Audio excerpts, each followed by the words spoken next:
These 22 men are about to be executed by a firing squad of 110. It's the British Army's largest mass execution since the outbreak of the First World War. The date is the 25th of March 1915 in the British Crown colony of Singapore. A large crowd is gathering on the slopes of a golf course to witness the executions. There is a carnival-like atmosphere. But why is this happening, and who are these men? Over the course of World War I, more than 1 million of Britain's colonial Indian subjects served overseas.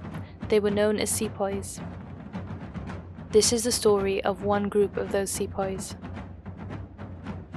On October 10, 1914, an Indian Muslim regiment of the British Army arrived in Singapore to replace the King's Own Yorkshire Light Infantry, which had been ordered to France.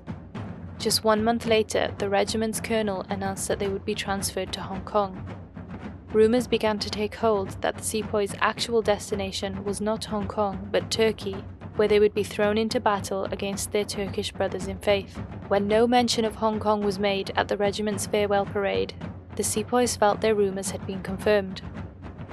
A single gunshot fired by Sepoy Ismail Khan signalled to the Indian Muslim soldiers that the mutiny had begun. At around 3 p.m, 800 sepoys turned against British officers, killing around 40 of them and seizing ammunition. Singapore was left practically defenceless, with most of the Singapore Volunteer Corps on leave due to the Chinese New Year holidays.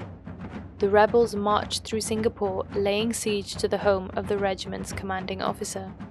2 days later, Allied warships arrived after British pleas for help, and while the rebels put up a fight, they were eventually overwhelmed. By February 22nd, the Singapore mutiny was over. Many sepoys lost their lives in battle, many surrendered, and the remainder fled into the jungle. These are the events that led up to this moment, that was witnessed by around 15,000 people at Outram jail. In total, 47 mutineers were executed. Though there were other cases of rebellion, approximately 1.3 million colonial Indian subjects served in World War I, and the concerns of the Singapore mutineers were not unfounded. Many Muslim soldiers were indeed used in campaigns against the Ottoman Empire, which involved capturing regions such as Palestine and Syria.